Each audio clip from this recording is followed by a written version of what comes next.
नमस्कार साथियों, एक बार पुनः आपका चैनल पर स्वागत, अभिनंदन। हम हेरेड ओमर मॉडल पर चर्चा कर रहे थे। इससे संबंधित पार्ट फर्स्ट, जिसमें हेरेड ओमर मॉडल के अदम्पशन मान्यताओं पर हमने बात की है।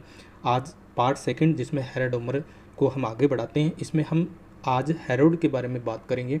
हेरोड को पढ़ने से पहले हम कुछ महत्वपूर्ण बिंदु, जैसा कि हमने मान्यताओं में देखा है एपीएस और एमपीएस, और मान्यताओं में हमने ये देखा कि एपीएस और एमपीएस एक दूसरे के बराबर होते हैं और कांस्टेंट होते हैं। परंतु है क्या एपीएस और एमपीएस, और हेरेड ओमर मॉडल में इसका क्या मतलब निकला है, उस पर हम चर्चा करें। सबसे पहले हम एपीएस को देखें, जो औसत एवरेज को दर्शाता है। एवरेज होता क्या है, जैसा कि हम देखते हैं कि कुल आय में कितना भाग बचाया जाता है। क्योंकि हमें पता है कि आय का एक हिस्सा क्या किया जाता है, सेविंग किया जाता है, और एक हिस्सा क्या कर लिया जाता है, कंजप्शन कर लिया जाता है।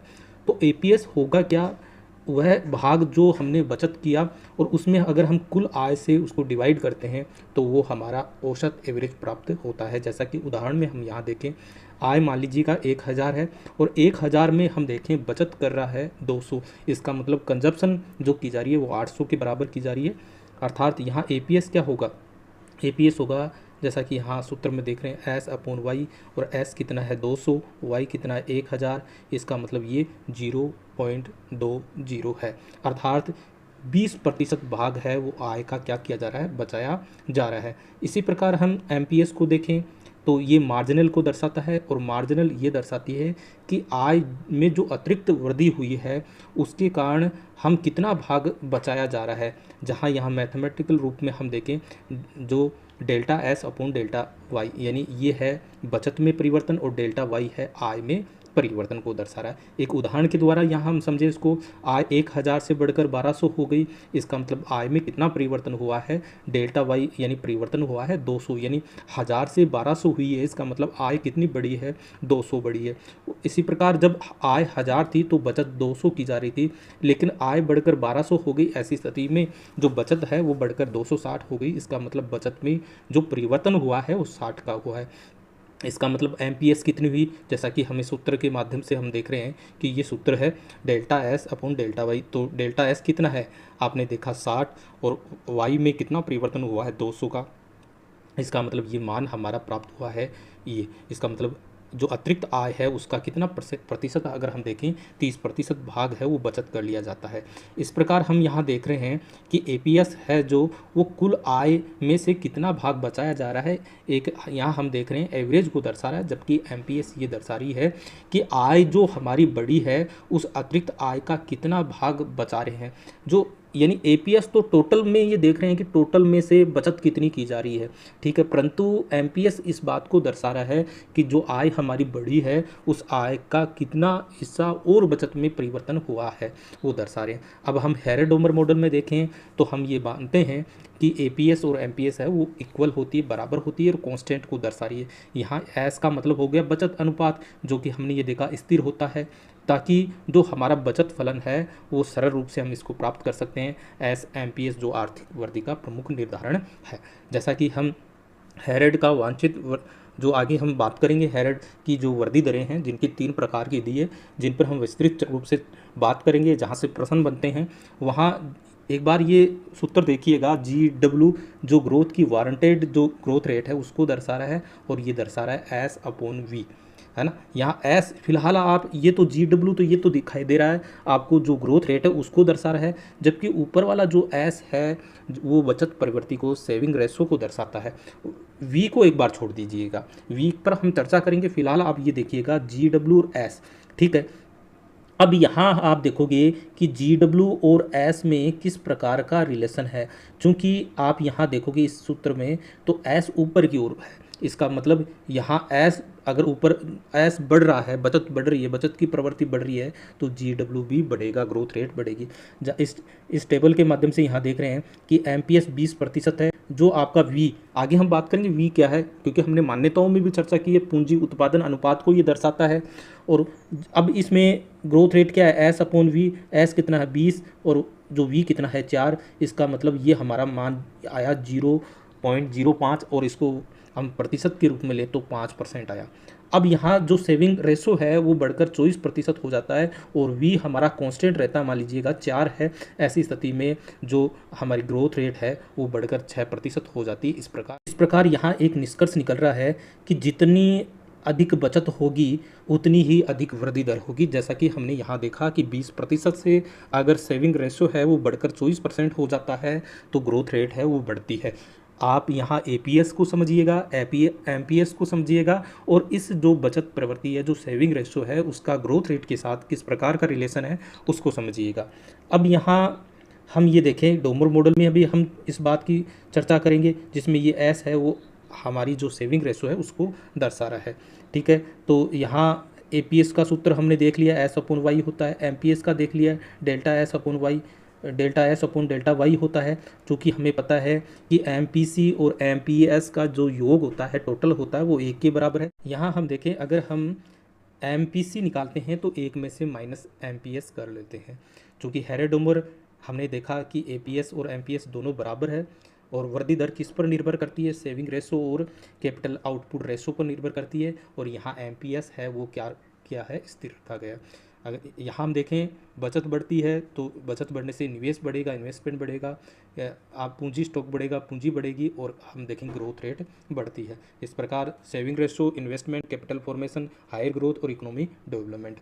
चूँकि साथियों यहाँ जो आपकी बचत है, बचत की प्रवृत्ति है, उसको कांस्टेंट रखा गया, परंतु यहाँ हम समझ रहे हैं कि अगर एस में वृद्धि होती है तो ग्रोथ के साथ किस प्रकार का इसका रिलेशन होता है, उस बात को हमने समझा है।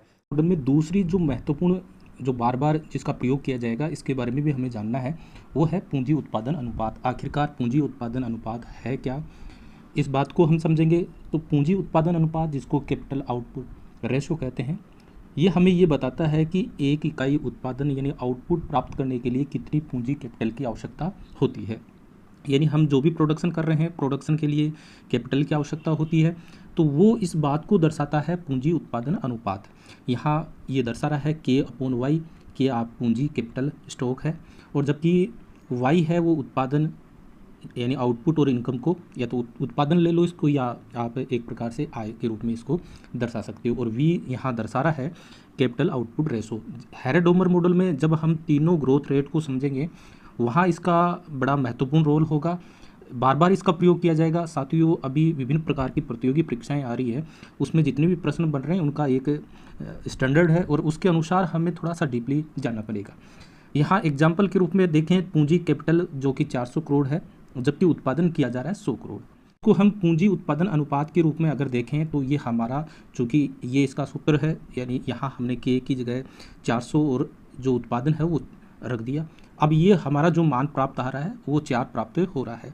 अब इसको हम यहाँ ये देखें, ये हमारा ये आ गया, मान लो 4/1 ये आ गया। ठीक है, अब ये दर्शा क्या रहा है, अर्थात 1 रुपये का, क्योंकि नीचे वाला क्या है वो उत्पादन को दर्शा रहा है, तो 1 रुपये का उत्पादन प्राप्त करने के लिए हमें पूंजी की कितनी आवश्यकता पड़ेगी, 4 इकाई पूंजी की आवश्यकता पड़ेगी। तो ये हमारा पूंजी उत्पादन अनुपात है।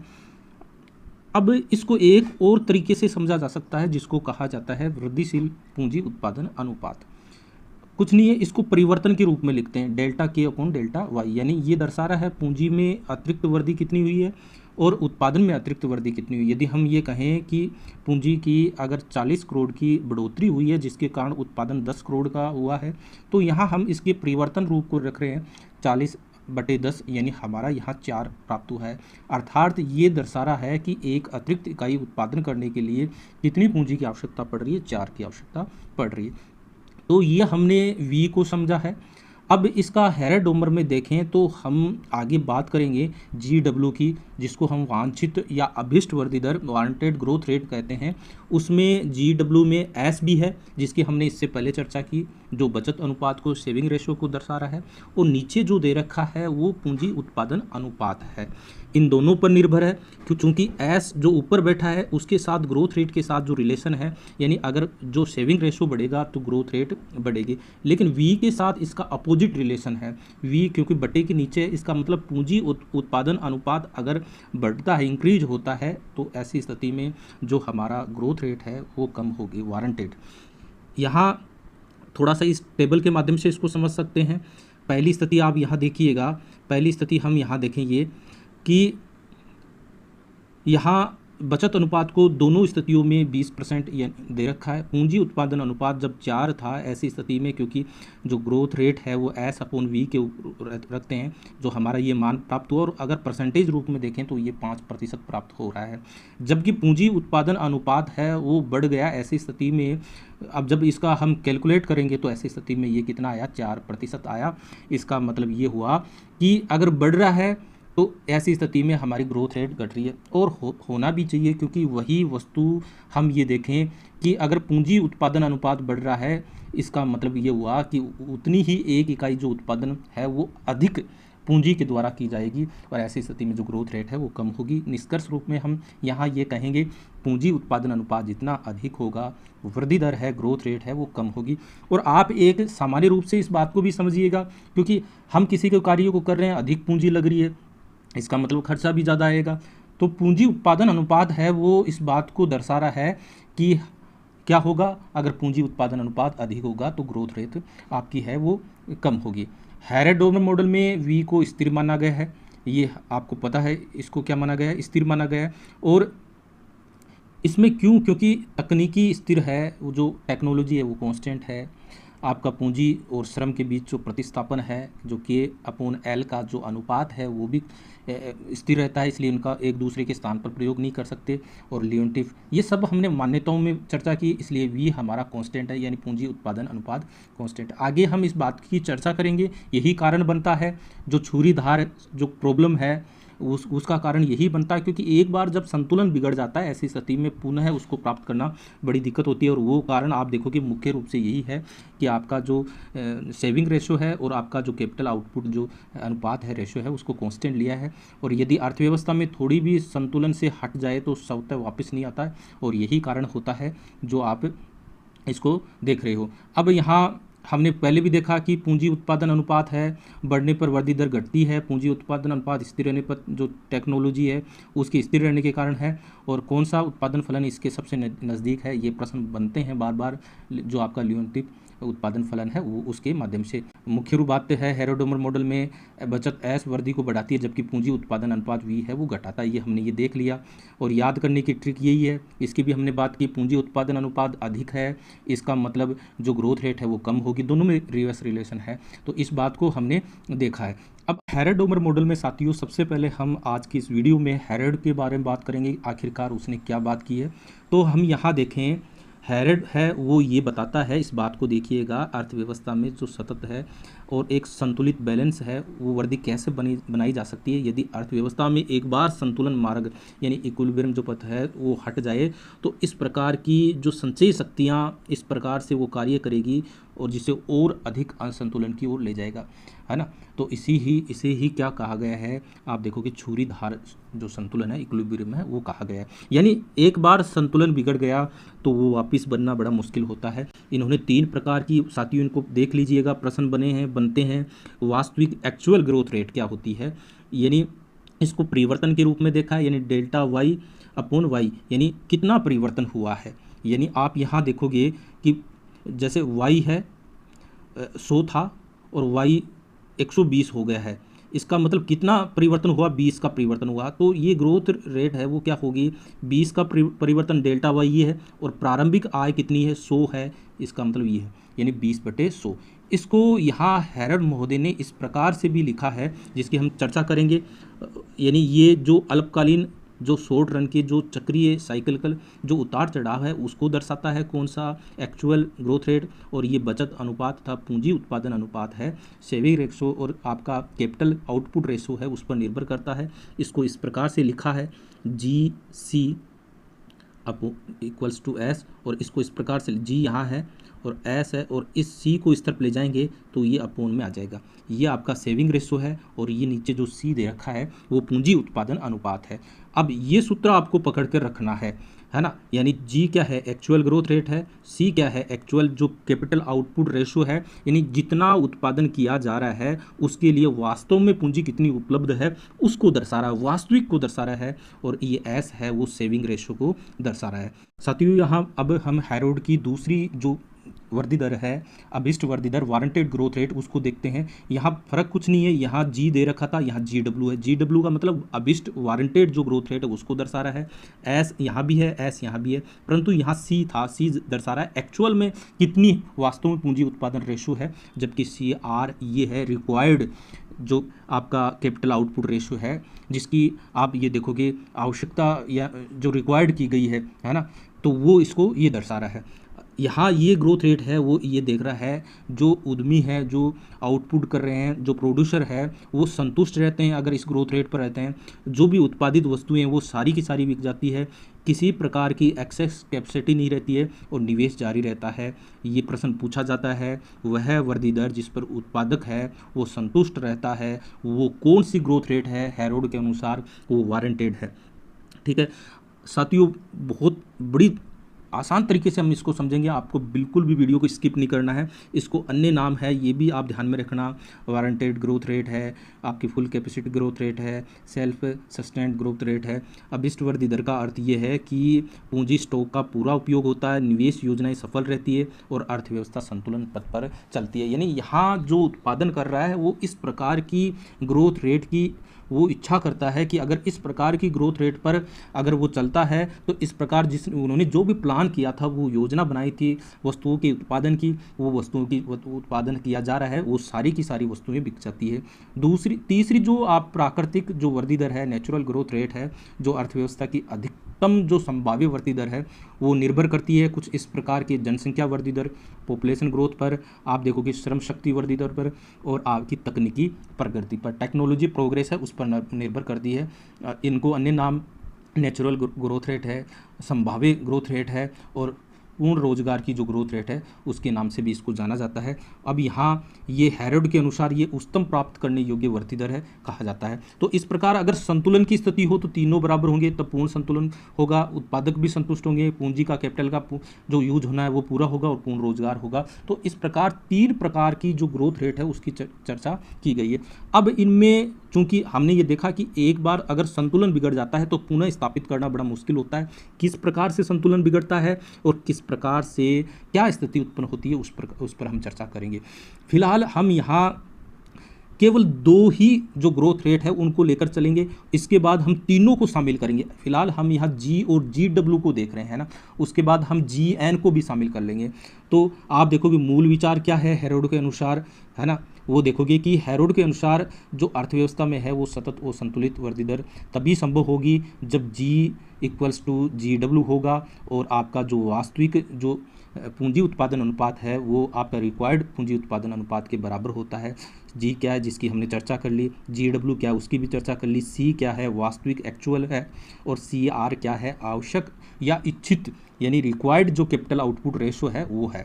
अगर रोजगार रहेगा तब कैसी स्थिति, पूर्ण रोजगार का तो फुल एम्प्लॉयमेंट दोनों बराबर हो, ये दोनों बराबर हो, यानी डिमांड भी बराबर हो और पूर्ति भी बराबर हो। यानी पहले सी आर, और ये देखो सी क्या है, ये बताता है कि वास्तव में आय बढ़ने के लिए कितनी पूंजी लग रही है ना। तो यहाँ ये पूंजी उत्पादन अनुपात ये दर्शा रहा है जिसकी हमने पहले भी चर्चा की। और रिक्वायर्ड कैपिटल आउटपुट रेशो क्या है, ये बताता है कि जो प्रोड्यूसर है वो जिसकी अपेक्षा के अनुसार आय बढ़ाने के लिए कितनी पूंजी चाहिए, ये रिक्वायर्ड की बात कर रहा है। इन्होंने ये डिजायर की है इस प्रकार की कि इतना पूंजी उत्पादन अनुपात होना चाहिए, और वास्तव में है कौन सा ये, है ना। कई बार हम जैसे साथियों कई बार कंपटीशन के एग्ज़ाम देते हैं या हमने पहले छोटी कक्षाएं पास की है, तब हमें जैसे 10 क्लास की होती है तब हमें एक परसेंटेज निर्धारित करते हैं कि मेरे 95% आने चाहिए, और वास्तव में कितने आए हैं। तो वो निर्धारित पहले हम जो डिजायर कर रहे हैं, रिक्वायर्ड कर रहे हैं, वो तो सी आर हो गई, और वास्तव में सी कितनी है। जब ये दोनों बराबर हैं यानी उत्पादन 10% बढ़ेगा, डिमांड भी 10% बढ़ेगी, ये अपेक्षा की गई है, और वास्तव में भी 10% बढ़ रहा है, इसका मतलब उत्पादन जो क्षमता है ना, उस जो कैपेसिटी है उसका पूरा उपयोग हो रहा है, न कमी न अतिरिक्त है। इसका मतलब जी और जी डब्ल्यू बराबर और ये बराबर है, और इस ई पॉइंट पर तीनों बराबर है। ऐसी स्थिति में हम देखते हैं परिणाम क्या होगा, जो उत्पादन करने वाला है वो संतुष्ट रहेगा, निवेश की योजनाएं सफल रहेगी, और जो वास्तविक बचत जो निवेश है वो बराबर रहेगा, और किसी प्रकार की एक्सेस कैपेसिटी नहीं रहेगी, और पूर्ण रोजगार बना रहेगा। लेकिन हैरोल्ड मॉडल का ये सार यही है कि जो अर्थव्यवस्था में एक बार ये संतुलन जिस पर चल रहा है, यदि ये संतुलन बिगड़ गया तो अर्थव्यवस्था तेजी से असंतुलन यानी या तो तेजी हो सकती है या मंदी हो सकती है, उसकी स्थिति की ओर बिगड़ सकता है ना। अब आगे ये किस प्रकार की स्थिति बन सकती है, यहाँ एक प्रश्न बनता है, बार बार पूछा जाता है कि संतुलित जो संवर्धी दर है वो कब बनी रहती है, जब जी बराबर जी डब्ल्यू होता है, ऐसी स्थिति में वो संतुलन की स्थिति बनी रहती है। अब हम जो महत्वपूर्ण बात, सबसे पहले स्थिति हम यहाँ देखते हैं, यहाँ से प्रश्न बनते हैं, थोड़ा सा हमें सावधानी से इसको पढ़ना है। जब स्थिति ये हो, ये वाली स्थिति जी ग्रेटर देन है, बड़ा है जी डब्ल्यू से, और ऐसी स्थिति में सी लेस देन हो जाता है सी आर से, थोड़ा सा दोनों उल्टे हो गए हैं। ये क्यों हुआ, इस भ्रम को हम बिल्कुल क्लियर करेंगे। यहाँ थोड़ा सा समझने का प्रयास कीजिए। जी डब्ल्यू का मतलब हमने या उद्यमी जिन्होंने उत्पादन करना चाहा है, उन्होंने एक रिक्वायर्ड ग्रोथ रेट चाहिए, और उस ग्रोथ रेट से जो वास्तविक ग्रोथ रेट है वो अधिक हो जाती है। ऐसी स्थिति में किस प्रकार की स्थिति बनती है उसको समझते हैं। यहाँ हमने ये देखा कि जो वास्तविक वृद्धि दर है वो हमारी वारंटेड जो ग्रोथ रेट है उससे क्या है, अधिक है। अधिक है ना साथियों, देख लीजिएगा, यानी जी ग्रेटर देन है परंतु सी लेस देन है। एक एक बिंदु को हम यहाँ समझेंगे। ये क्या है, अपेक्षित एक्सपेक्टेड जो ग्रोथ रेट है वो 5% की सोची है कि 5% होनी चाहिए, लेकिन वास्तव में डिमांड बढ़ गई किन्हीं कारणों से और वो 8% हो गई। इसका मतलब जी हमारी क्या हो गई, 8% हो गई। वास्तविक जो ग्रोथ रेट है वो 8% हो गई। अब यहाँ से भी प्रश्न पूछते हैं, इनके मान दे रखे हों, ये है, तो अब बताओ यहाँ स्थिति कौन सी हुई, यहाँ स्थिति हुई जी ग्रेटर देन जी डब्ल्यू, जी ग्रेटर देन जी डब्ल्यू। अब ये पूछा जाता है ऐसी स्थिति में कि बताओ तेजी की स्थिति हुई या मंदी की स्थिति हुई, इसको भी हम अभी देखते हैं, ठीक है ना। एक प्रश्न यहाँ पूछा जाता है, उसका पहले भी मुझे चर्चा करनी चाहिए थी, परंतु आप देखिएगा वो प्रश्न इस प्रकार से पूछा जाता है कि यदि C अपॉन वाई आपका दे रखा 3/4, ठीक है, और delta K upon delta Y ये दे रखा है 3, ठीक है साथियों। देखिएगा यहाँ C है उपभोग को दर्शा रहा है, Y आउटपुट को दर्शा रहा है, ठीक है। अब यहाँ जो ग्रोथ रेट है उसको पूछा जा रहा है, तो ये तो delta K upon delta Y जिसको हमने देख लिया था पूंजी उत्पादन अनुपात, और ये C अपॉन वाई है। चूँकि हमें पता है कि S upon Y plus C upon Y, यानी जो आय है उसका एक हिस्सा उपभोग किया जाता है, एक हिस्सा सेविंग की जाती है, दोनों का योग 1 है, और C अपॉन वाई का मान दे रखा 3/4। इसका मतलब S अपॉन वाई कितना आएगा, 3/4 में से 1 में से माइनस कर देंगे 3/4, ऐसी स्थिति में 1/4 आ जाएगा। तो हमारा जो सेविंग रेशो भी आ गया और ये भी आ गया। अब हम यहाँ देखते हैं, क्योंकि हमने जो ग्रोथ रेट देखी वो क्या होता है, S अपॉन V, ठीक है। अब ये S कितना दे रखा है, हमने देखा 1/4 डिवाइड V कितना दे रखा है, V आप देखोगे 3 दे रखा है। अब इसको क्लियर करते हैं तो ये होगा 1/4 इंटू, ये चेंज हो जाएगा तो ये नीचे आ जाएगा, 1/3 हो गया, तो ये हो गया 1/12, ठीक है। अब 1/12 इसका 100% के रूप में निकालेंगे तो ये हमारा 8.33% आया। इस प्रकार एक प्रश्न पूछा गया था, तो मैंने यहाँ आपको बता दिया है। अब हम यहाँ चर्चा कर रहे थे इस बात की कि ये अधिक है। अब ये क्या होगा, ऐसी स्थिति में क्या होगा, ग्राहक है वो अधिक माल खरीदने लगेंगे, क्योंकि वास्तविक जो डिमांड बढ़ गई और फैक्ट्रियों की जो मशीनें हैं वो पहले से बनी हुई है, क्योंकि हमने जो ग्रोथ रेट है वो इस प्रकार से निर्धारित की है 5% की अपेक्षा के आधार पर, और उसी प्रकार से मशीनें लगेगी, उसी प्रकार से इतनी तेज़ी से जो हमारी कैपेसिटी है वो नहीं बढ़ेगी, क्योंकि हमने जो प्लान किया था उस प्लान से अधिक है जो वास्तविक स्थिति की हम बात कर रहे हैं ना, ये तो हमने की थी प्लान की बात। अब परिणाम क्या होगा, क्योंकि डिमांड अधिक बढ़ गई, मशीनें हैं वो उस अनुसार नहीं होगी, तो ऐसे में माल कम पड़ेगा, स्टॉक खत्म होने लगेगा। मशीनें हैं वो फुल कैपेसिटी पर चल रही हैं, पूरा जिनकी कैपेसिटी है उसके हिसाब से वो कार्य कर रहे हैं, परंतु डिमांड ज़्यादा होने के कारण नई मशीनों की ज़रूरत पड़ेगी, इसलिए जो वास्तविक पूंजी है वो क्या हो गई, कम पड़ने लग गई। क्योंकि हमने जो CR जिसकी हमने की थी, वो पूंजी उत्पादन अनुपात की जो हमने तैयार की थी वो तो इस जी के अनुसार थी, लेकिन वास्तव में ये तो बढ़ गई ना। ऐसी स्थिति में जो वास्तविक जो पूंजी है वो कम पड़ गई, इसलिए ये वाली स्थिति आ गई, C लेस देन हो गई CR। ये कन्फ्यूजन रहता है, मेरे हिसाब से आपको क्लियर हो गया होगा साथियों। अब यहाँ हम देखें, जब ऐसी स्थिति बनी है तो आप ये देखोगे सरल भाषा में जी जो ग्रेटर देन है, तो आय और मांग इतनी तेज़ी से बढ़ रही है कि जो उपलब्ध जो पूंजी है, कैपिटल स्टॉक है, वो कम पड़ गया। हमने जो रिक्वायर्ड किया था उससे वो क्या पड़ गया, कम पड़ गया। और यहाँ मांग है वो तेज़ी से बढ़ रही है और सप्लाई है वो इतनी तेज़ गति से नहीं बढ़ेगी, इसलिए मतलब डिमांड है वो ग्रेटर देन हो जाएगी सप्लाई। ये भी प्रश्न पूछा जाता है, ये भी ध्यान में रखिएगा। अब यहाँ जी और सी का एक रिलेशन हम देखें, चूंकि हमें पता है जी को हमने देखा एस अपॉन सी, जी डब्ल्यू को भी हमने देखा एस अपॉन सी आर, सी जो एस है वो स्थिर रहता है, जबकि हम देखें कि ये जो जी और सी का रिलेशन है वो अपोजिट है, क्योंकि ये बटे के नीचे है ना। तो ऐसी स्थिति में हमने पहले भी देखा सी जितना कम होगा जी उतना अधिक होगा। अब यहाँ देख लीजिए, मान लीजिए ये 20% था, ठीक है, और सी आर कितना था 4, 4 के हिसाब से हमने रिक्वायर्ड कितनी रखी थी 5% रखी थी, भाई इतनी हो जाएगी, इसके हिसाब से हमने पूंजी। वास्तविक स्थिति आप देखोगे तो किसी कारण से ये सी कितना हो गया, आप देखोगे 2 हो गया, यानी उतना ही उत्पादन जो हमने अपेक्षित किया था कि पूंजी उत्पादन अनुपात, यानी पूंजी उत्पादन अनुपात कितना था 4/1 था। यहाँ आप देखोगे 4 इकाई के द्वारा, 4 इकाई पूंजी के द्वारा 1 इकाई उत्पादन किया जा रहा है, लेकिन वास्तविक स्थिति हम यहाँ देखें क्योंकि कम पड़ गई ना, तो 2 इकाई के द्वारा ही पूंजी की 1 इकाई उत्पादन किया जा रहा है। तो जब ये पूंजी उत्पादन अनुपात कम हो गया, ऐसी स्थिति में जो वास्तविक जो ग्रोथ रेट है वो अधिक हो गई, वास्तविक हो गई, तो क्योंकि वास्तविक पूंजी है वो क्या पड़ गई, कम पड़ गई। तो इस तरीके से भी आप समझ सकते हो और इस तरीके से भी आप समझ सकते हो। यहाँ आप देखिएगा कि इसको आर्थिक रूप से ये देखें कि उद्यमी ने जो अनुमान लगाया था वो 4 पूंजी लगाकर 1 इकाई का अनुमान सीआर ये था, लेकिन वास्तव में क्या हुआ, 2 पूंजी से 1 अतिरिक्त उत्पादन मिलने लगा। और वह क्योंकि डिमांड आपकी किसी कारणों से बढ़ गई। अब ऐसी स्थिति में आप देखो कि सी तो हमारा कम पड़ गया ना, और जब सी का मान कम हो जाता है, क्योंकि सी तो क्या होता है बटे के नीचे होता है ना, सी तो नीचे होता है, इसका मतलब हमारी जो सी और जी के बीच कैसा रिलेशन होता है, अपोजिट रिलेशन होता है, और इसका मतलब हमारी जी है वो ग्रेटर देन हुई। याद करने की ट्रिक ये हो गई, सी हमारा नीचे है, इसका मतलब जब सी कम होता है तो जी का मान कितना होता है, अधिक होता है। तो इस प्रकार ये यहाँ समझ में आ गई।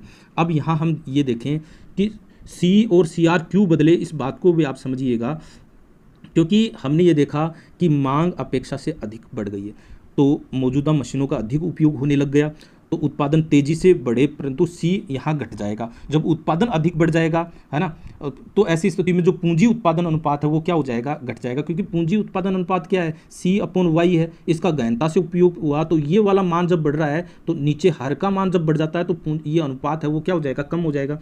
तो मांग अपेक्षा से कम बढ़ेगा, मशीनें अब यहाँ क्या होगी, खाली बैठी रहेगी, उत्पादन कम बढ़ेगा तथा सी।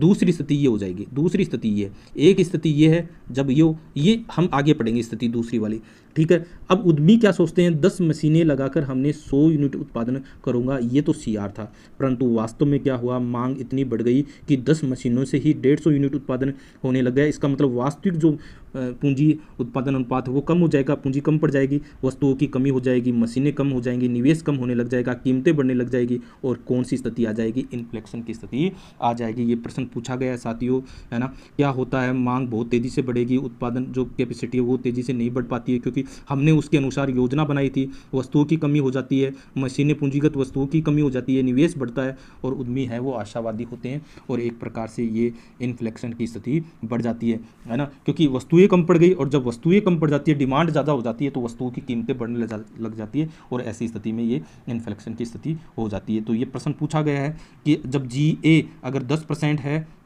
और जी डब्ल्यू 8% है, तो ऐसी स्थिति में क्या स्थिति होगी, क्योंकि जी ए ग्रेटर देन है, वास्तविक स्थिति अधिक है, वास्तविक स्थिति के हिसाब से आपको पता लगाना है, तो ये अधिक है, तो ऐसी स्थिति में क्या होगी, तेजी होगी। और इसको अगर डायग्रामेटिक हम ये देखें तो ये T1 समय है, ये T2 समय है, ठीक है, यहाँ y दर्शा रहा है, तो ऐसी स्थिति में यहाँ से आप देखोगे कि ये जी ए और ये जी डब्ल्यू, इस जी डब्ल्यू के हिसाब से योजना बनाई, लेकिन वास्तविक जो ग्रोथ रेट है वो ऊपर चली गई, इसका मतलब क्या होगी, तेजी की स्थिति उत्पन्न होगी। दूसरी स्थिति साथियों, उसको स्थिति को समझिएगा, थोड़ा सा बड़ा वीडियो बन रहा है, सिर्फ शॉर्ट तरीके से मैं बताऊंगा।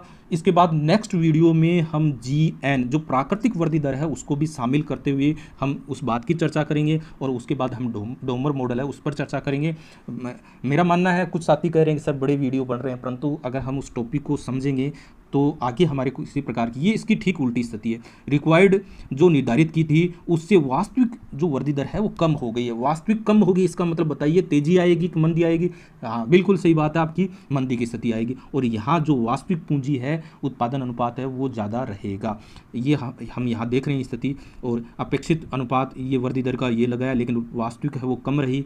तो ऐसी स्थिति में क्या होगा, वास्तविक कम हो गई, हमने जो जिस ग्रोथ रेट के हिसाब से पूंजी उत्पादन बनाया बनाया था, पूंजी लगाई थी, उसके हिसाब से तो वो ग्रोथ रेट हमारी वास्तविक कम रह गई। तो इसका मतलब कुछ मशीनें खाली रह जाएगी और कारखानों की जो कैपेसिटी है उसका पूरा उपयोग नहीं होगा, क्योंकि डिमांड ही कम हो गई, वास्तविक स्थिति कम हो गई ना, तो डिमांड ही कम हो गई, यानी उपलब्ध पूंजी है वो आवश्यकता से क्या हो जाएगी, अधिक हो जाएगी, यानी डिमांड कम हो गई, सप्लाई अधिक हो गई, उल्टा हो जाएगा, ये इसका परिणाम है। और ये हमने जो रिवर्स रिलेशन है उसको हमने समझा था कि सी जितना अधिक होगा जी उतना कम होगा। हमने CR4 के हिसाब से लगाया था, जिसके हिसाब से हम ये देखेंगे 5% ग्रोथ रेट के हिसाब से बना, ये एक अनुमानन हम एक उदाहरण के द्वारा समझा रहे हैं। लेकिन वास्तविक स्थिति क्या हुई कि डिमांड घट गई, है ना, जो हमारी ग्रोथ रेट है वो एक तरीके से हमारी वो कम हो गई, यहाँ बढ़ नहीं यहाँ कम हो गई। इसको थोड़ा सा ये टाइपिंग त्रुटि हो गई, इसको थोड़ा सा ठीक कर लीजिएगा। और ये अगर ये जो हमारी वास्तविक जो पूंजी उत्पादन अनुपात है वो बढ़ गया, ऐसी स्थिति में आप देखो कि ग्रोथ रेट हमारी क्या हो गई, कम हो गई, क्योंकि